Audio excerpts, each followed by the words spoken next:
Hi, I'm Charles Linden. I'm developer of Linden Recovery. I'm going to cure your anxiety disorder, and I'm going to explain to you now how I know that's going to happen. Well, first of all, we've done it tens of thousands of times and we've never seen it fail. Can it fail? No, it can't fail, because that's just the way the body works. That's human science, human biology. Do people fail? Yes, they do. And you may find examples of these on the internet, but they represent 0.01% of the people we've actually helped, some 200,000 people or more. But why do they fail? Well, they fail because they don't do what is required to feed back the correct data to the subconscious to switch off the emotion of fear. And that's all you have to do to recover from an anxiety disorder. I did it 15 years ago, and my clients do it, and it's so simple. We have 7-year-olds doing it. Let me explain how this works. If I walk up to you and pinch you, what happens is that your senses detect the pinch and feed back sensory data into your neural pathways and into your brain, and your brain registers the pain. It may then respond with emotion, and you might cry. It might activate the flight or fight response, and you feel fear. Now, the point I'm trying to make here is that just by pinching you, I'm able to affect the chemistry and the electrical signals in your brain and produce emotion, just by touching you externally. But what's this got to do with your anxiety disorder? It's got absolutely everything to do with your anxiety disorder, because your anxiety disorder is created by fear catalysts, the same as the pinch, or the man with a gun, or the tiger attacking you, or the bear in the woods. Exactly the same catalyst causes your anxiety disorder. And I'll tell you how this works. Think about it logically. You developed a high anxiety condition, and that's because you have creative intellect. But I can go into that more in the programme when you decide to join and overcome your anxiety. It's not important at this point, but you have got creative intellect, and that creative intellect is what powers all of those what-if thoughts that you're experiencing. And they're risk assessments. They're the emotion of fear producing risk assessments saying, what if? What if I collapse? What if I pass out? What if I die? What if I drive far from my home? What if I have a panic attack? You know, what if I develop a mental illness? All of these what-if thoughts are driven by your creative intellect. But let's park that for a second. The reason that you have an anxiety disorder isn't because somebody's pinching you, but emotionally something is pinching you.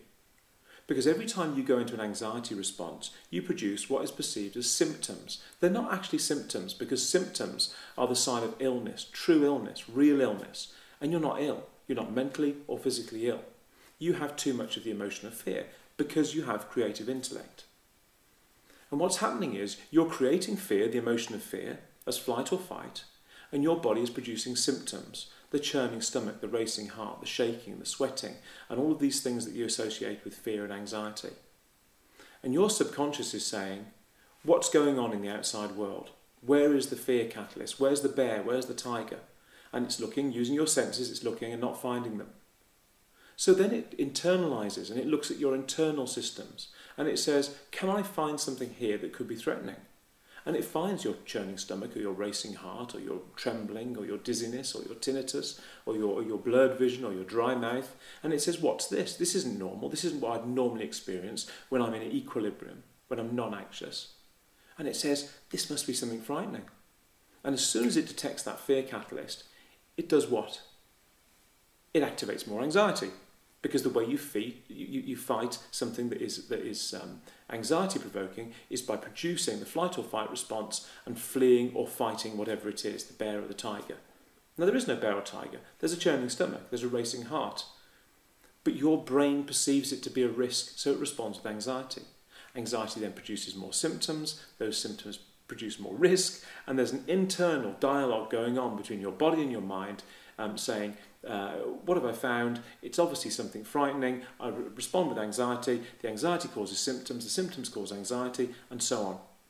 And because the emotions are autonomic, just like your respiration, your circulation, and your digestion, you have no conscious control over it at all.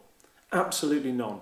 There's nothing you can do about it consciously, because just like your respiration and circulation and digestion, they happen whether you're awake or asleep, and regardless of what you tell your heart, your lungs, or your stomach to do. You can't slow down your breathing, you can't slow down your heart rate, not consciously, not without working at it for a very long time. You can do it, but it takes a lot of conditioning. Now this is what I'm saying to you.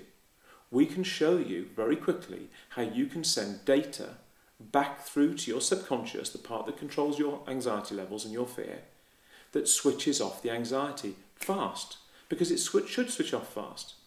In real life, when the threat has gone after 5 or 6 minutes, your anxiety levels should drop down back to normal. You know that. It's happened many times in the past. It happens to every human on this planet. But with you, it hasn't happened because your senses detect those internal things like the churning stomach and perceive those as risk. So it's just this constant cycle of risk assessments, finding things that cause anxiety, that cause more symptoms, that cause anxiety. And just like your circulation, there's nothing you can do to stop it, which is why medication doesn't work, it's why counselling doesn't work, it's why hypnotherapy doesn't work, it's why all the things that you've tried haven't worked, because they don't get deep enough. They don't send the right signals to the right place in your brain to turn your anxiety off. And for 15 years, myself and my team of psychologists and counsellors and doctors, we work to help tens of thousands of people to become completely anxiety-free by showing them exactly what I did 15 years ago, to turn off the anxiety response.